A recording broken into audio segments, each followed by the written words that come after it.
Honestly, the best group that does it is Red versus Blue. They touch on three of the noticeable time travel aspects that incorporate all movies that involve time travel. So Dakota, tell me when you're ready. All right, yeah, we should be good. Okay, so there are three major points of time travel in movies. The first is the first two Terminators, which is the self-fulfilling prophecy. Skynet sends a robot back in time to kill John Connor. John Connor sends his father, whose name I'm blanking on immediately. Kyle Reese. Kyle Reese, thank you. He sends Kyle Reese back, and in which the time travel act of itself births John Connor, the savior of the human race, as well as starts the Skynet program because of the findings of the Terminator, the arm, which goes into Terminator 2, and all that stuff. It's a self-fulfilling prophecy. The second one is a little bit Marty McFly, which is the paradox. You go back in time, change something, and it either completely decimates the universe, as we see in the Biff timeline, or it makes a minor modification to the better version of it, which is the end of the third movie. The third one's a little bit weird, and I have to say that the best way to do it is Red versus Blue, as well as a little bit Loki, and I'll touch on that in a minute. If you were to go back in time and you were to create a minor paradox, it doesn't shift a lot of stuff. You go to stop yourself from making a horrible military decision and getting all your men killed. You go back in time to fix it. Again, self-fulfilling prophecy. Wrecks the whole. You cause what you're trying to prevent. In that Red versus Blue series, I want to say season, what are they at, 17? I want to say 15 or 14. They go back in time and stop a Nexus event, which in it they could not go back in time, causing a reality-breaking time travel event that just cannot occur. You prevent yourself from being able to go back, to prevent yourself from doing it. It's the equivalency of a paradox. And with it, it breaks the fabric of reality. The next season goes on. It's a wonderful series. And honestly, I think it's the smartest version of time travel that I've seen. I am having so much fun with you, little mate. Red versus Blue of all What shall things. we play next? Agents, to do all this, the first one is the only type of time travel that can systematically work within the universe. You go back in time, you cause something to happen, and then no matter how much you try to prevent it, it will then still reoccur. This is one of the things where it's very difficult with time traveling writers to say, we need to continuously make sure that anything that occurs doesn't affect the previous statement.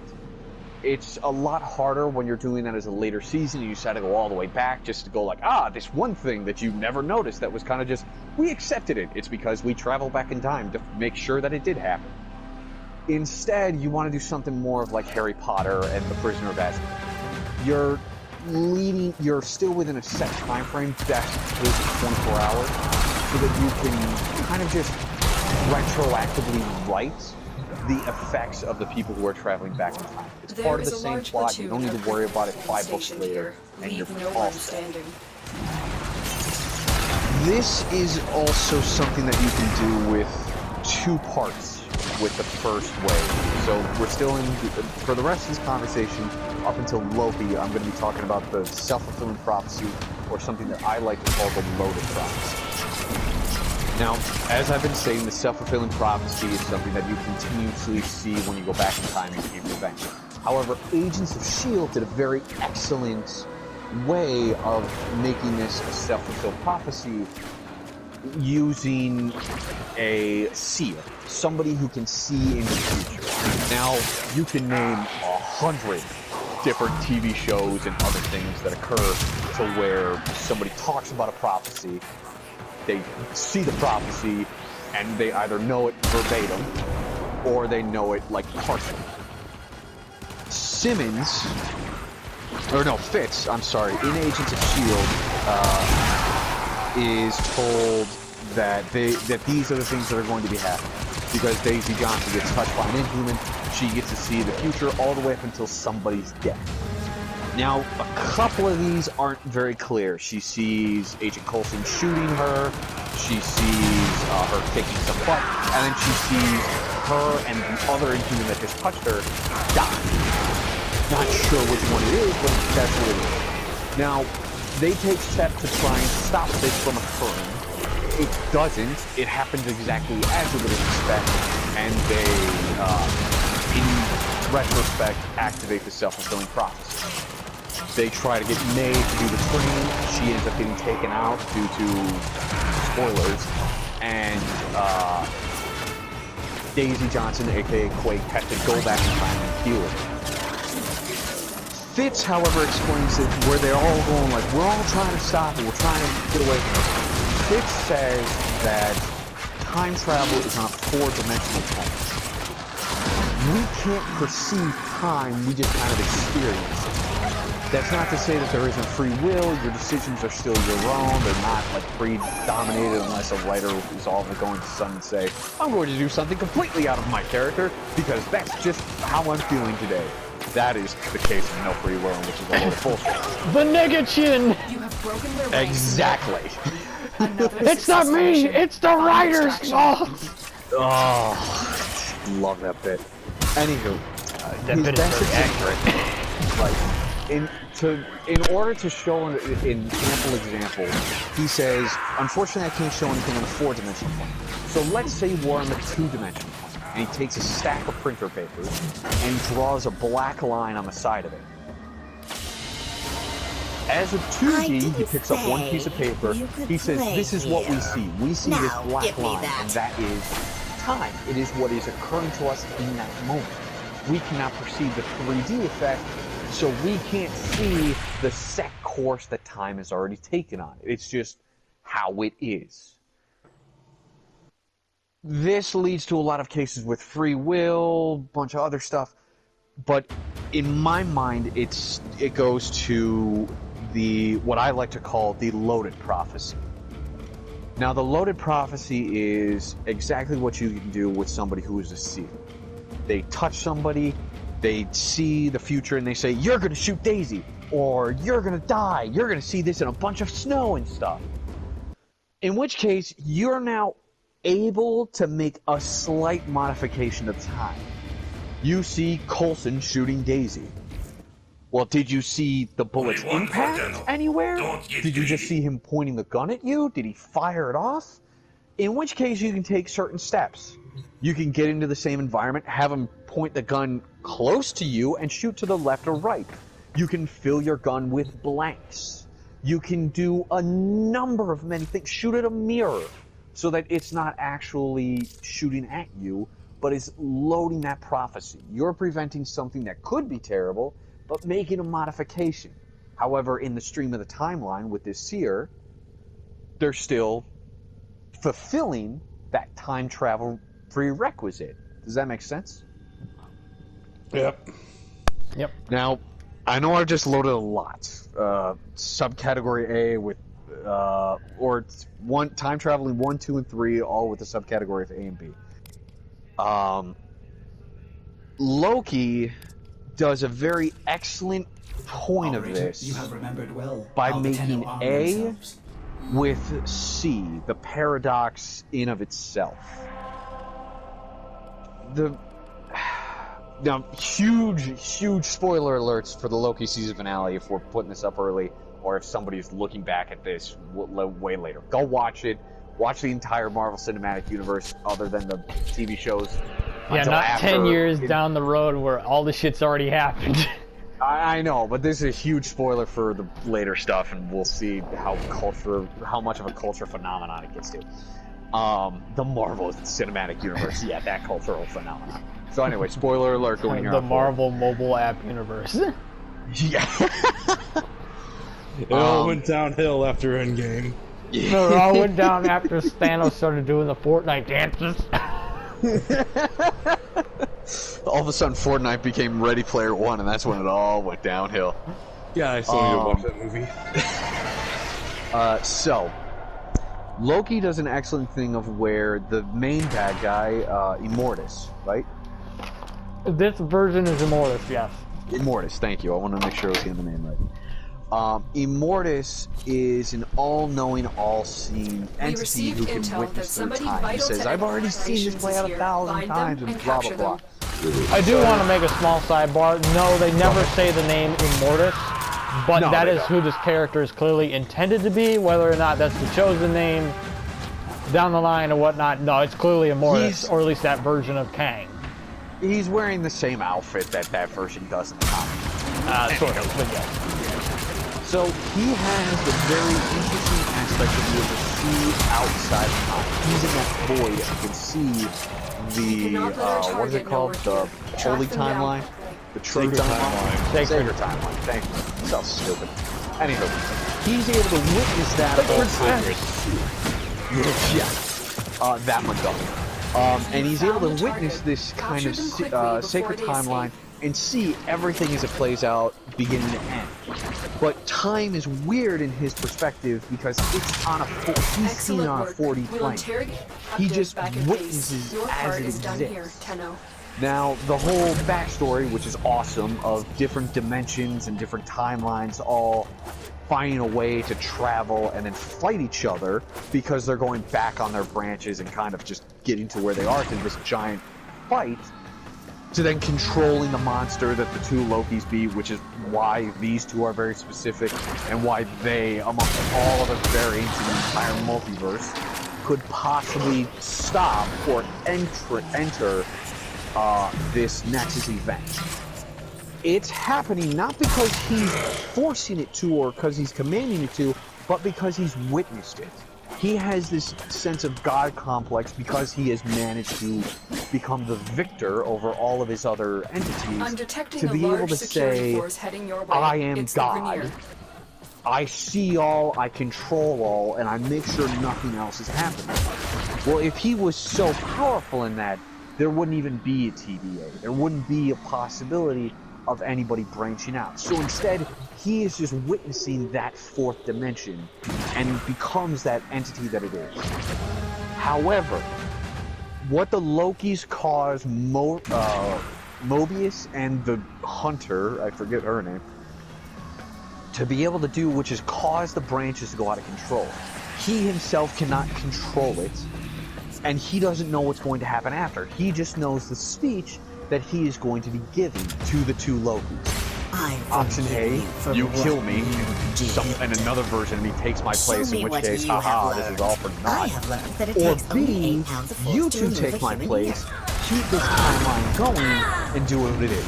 Now, we know the name of the Doctor Strange movie ahead of time, so it's kind of a no-brainer what happens. But it gets to the point of where all of those branches pass that red line, right? And it gets to a point of where it's so wild and so crazy, he cannot, as his mortal mind is, cannot comprehend the fourth dimension. That's why he has this close-up zoom with the camera and says, we've passed the threshold. Because that's what they've done. He no longer sees time in this confined space. He's been hiding outside at the end of time, which they have traveled to, which it's now branching. So he, as this is his timeline, cannot fathom it any further. And that's beautiful. The Lokis themselves have done this. The whole question of free will is no longer in question, and free will still exists. Because they are able to choose what not only have they done to get to this point, because he has no control over them, but it is also the fact of they get to make a decision after this Nexus event. Free will exists. And it's insane. It then goes to the point of, well, I personally appreciate it just because of the fact that, like, it's not like, haha, we're just great illusionists and you couldn't see us because that we can trick even the great God. That's a load of crap. That's a load of bullshit. Oh, yeah, I'm glad that didn't happen. Oh my God, I would have been pissed. I would have said this is the most pathetic ending in all of the fucking Marvel movies. And we had freaking Thor Dark World. Ugh. Oh, Anywho. Captain Marvel. Well, I'm not gonna bash Captain Marvel. I'll talk about that in a different take. I'm I'll focusing do it, but strictly just on not Loki. now. Yeah, exactly. Anywho, biggest gripes is the music pacing in that. I will say the bar fight. Anywho, what I love about the whole thing then is it kind of does its own self-fulfilling prophecy immediately after. The Immortus doesn't know what's going to happen, and that's amazing to him. And he then sees and accepts his death because he kind of knows in the long game what's going to happen. A new ruler, a much bigger, badder guy, who is going to be Kang the Conqueror, is going to show up and he's going to take over the universe, the multiverse. And that's awesome to me. That's a setup for something huge. However, going with Loki back into the TVA is far more important. Not only for the statue, but because Mobius doesn't recognize it. It leads to the idea that time travel in of itself goes into a fourth section. A section I will call D. I will say a small side part of that is like, what does that mean for the Lokis? Like, he doesn't recognize Loki, and they've dealt with like thousands of Lokis, so what happened? Well, that's not, do you mean like all the other variant Lokis, or? Yeah, it's like, there's literally another Tom Hiddleston Loki, who's the one that got his hand bit off, so like, if you don't recognize Loki as the Lokis, if you saw in like, I want to say episode 2, he was like keeps swiping through different versions of Lokis. I mean, hell, one of them's a crocodile, so it's I get that, like, but there was one that was a little one-to-one. No, I know. But again, it's just this Mobius hasn't witnessed it, and as Mobius stated in the first episode, time in the TVA moves a little weird. So when Sylvie kind of just throws him in, either two things: A, the TVA is encompassing of all of the multiverse because it has to in order to generate the sixth timeline, and she sent him down a path in time where either A, he hasn't recognized him yet, or B, it's a branch of the divergence with this Loki, the one that has grabbed the Tesseract, joined the TVA, and assisted Sylvie, didn't happen in this version. There are billions, trillions, if not infinite now amount of branches, which is time travel D. Every single action you take, which is the variancy, causes a brand new timeline. No matter how small or insignificant, you take a big branch, which is like Loki takes the Tesseract and escapes New York, that causes a huge version. Then it's just all the other minor stuff. Somebody picking 2 different cereals of punch. Somebody deciding to punch with their right instead of their left. Somebody dying instead of living. Such as Thor Dark World. Almost exactly. Conor McGregor doesn't get a leg broken. Well done. Exactly. Yeah, in the timing of this video, that fight just happened. Yeah, that only happened like a few days ago. Yeah, exactly. So the whole thing is a very excellent play on time travel, and I gotta give continuous props to Loki for being able to play with the idea of the Delta version of time travel, while also fulfilling the A, which is the self-fulfilling prophecy, because they followed it up to a point of the Nexus event, to which they now say the script's out the frickin' wire, and time travel in of itself can cause separate branches that don't necessarily devastate the original timeline, as the what the hell was her naming Doctor Strange? Are you talking about the Ancient One? About what the Ancient One was talking to the Hulk in Endgame. That branch of darkness now exists and is not mediated by the TVA, but it's completely out the window. It's so cool to me that this is where they're going, and the only worry that I have about it is Doctor Strange. Yeah, Ancient One's gonna come in and double nut punch the Hulk, and Doctor Strange like, what the fuck? No, it's how magic works in the Marvel Cinematic Universe, or in the Marvel comic universe too. Magic isn't inherently existent. They kind of just pull it from other dimensions. At least that was the explanation in the movie. It's also the explanation in the comics. And it's kind of consistent in Marvel. They kind of justify magic as a kind of pulling from different dimensions. Steph quelled my worries by saying each timeline has multiple dimensions stacked on top of it. The dark dimension, the dimension of order, like what is it? 1, 2, 3, 4, 5, 6, 7, 8, 9. If it's 18, so 16 realms in D&D. If I'm thinking about this in my head. Ah, you're asking the wrong guy. I don't remember the number of realms in D&D. I only remember like a handful of the planes. It's in the back of the player's handbook. I don't know. Anyway, 24. 24? Alright, so my bad. So 24 realms that Doctor Strange is pulling off of, that's in each individual timeline. So now that he's going to be traveling through dimensions, it's a question of, will he be traveling across the branch? Will he be jumping out of the sacred timeline into the various other realms? Or will he be just pulling it? Will he just be going to Mephisto's realm? In which case, fucking finally, Mephisto shows up. Everybody's... Oh, goodness. If Ghost Rider gets pulled in, A, that means that the Nick Cage movies are gone, which... Oh no, so sad. Or B, Robbie Reyes and Agents of S.H.I.E.L.D. are just completely erased from the Marvel Cinematic Universe, which in my mind is kind of sad. Robbie Reyes was the best part of that show in season 4. They could just say it's another variant timeline. It's like this is like this is both like the solution and also a kind of an issue if you don't have an overseer of things going on.